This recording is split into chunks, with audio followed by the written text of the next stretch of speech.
YouTube, it's IceFox here. Just going to be doing a review video along with a little bit of an update video. Right now, though, YCS Toronto. Windups won, not unexpected. I knew they would do fairly well. I kind of figured they would win just because they are a very strong deck, especially with their exceeding toolbox version.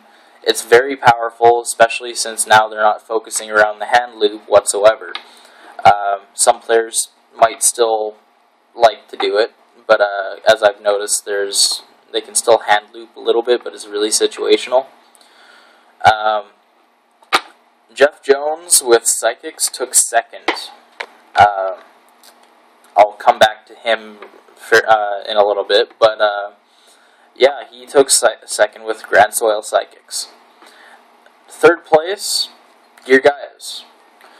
I knew they would do fairly well. I wasn't expecting them to hit top 4. I was more or less expecting them around top 8, top 16, somewhere in there. But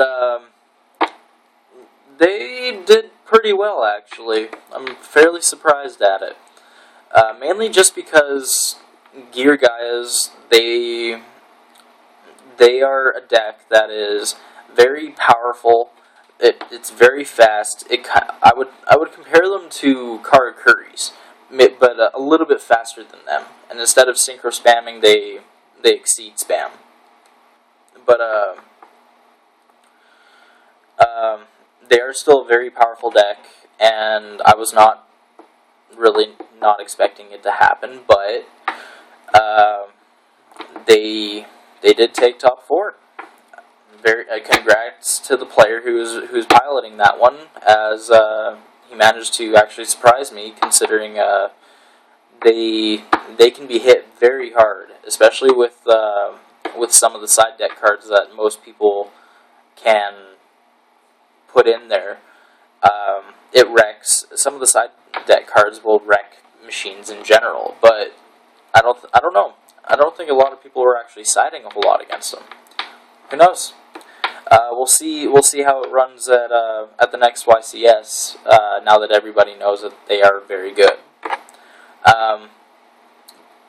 Just to kind of come back to Jeff Jones, let's go on the whole little hype on this. Now, Jeff Jones topped with Grand Soil Psychics. If you haven't already heard, it was a very powerful deck. I've toyed around with versions similar to his.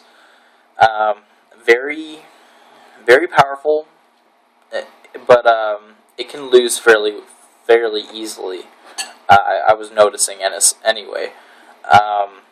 It's more or less if you don't get the Naturia Beast or Barkion lock in, or if you don't get if you get Beast first before Barkion, it ended up into a little bit of a kind of a poop fest on you. It was a very well built deck. I will include a link and a picture of the deck list, along with a link to a video of his deck profile. In there, he'll say what he would have changed, and some of his changes post Toronto, I do agree with.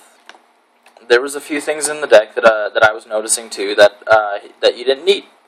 You didn't need, and it was just I wouldn't say mediocre. I'd say more situational. There's always those bad matchups for certain cards and other things, but I wouldn't call it mediocre. A card has its place, and obviously it wasn't in that spot. But off topic of YCS Toronto, with the channel, I will be doing a few more deck profiles. A couple of them coming up. I do have my upcoming Gustos I have done a little bit of rebuilding, and I plan to take it to locals here. I do have another Yuki tuber at my locals. His name is, or his channel name is Envoy Dueling.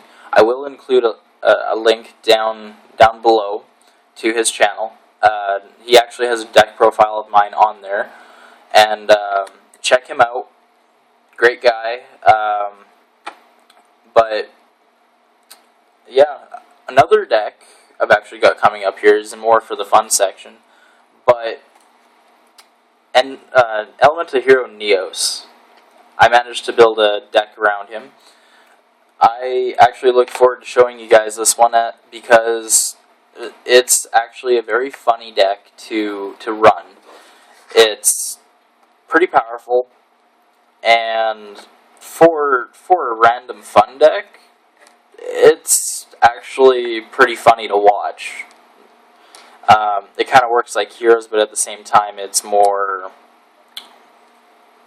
of a controlling deck. You'll have a few other plays that OTK, but you'll also have plays that just clear fields and other things like that. Anyway, like, comment, and subscribe. If you guys like what I'm doing, like the video. I have a few things coming up, and the more comments and the more subscribers I get, the more likely I am to keep this up. Just because I do this for you guys. Anyway, this is Ice Fox, and I'm out.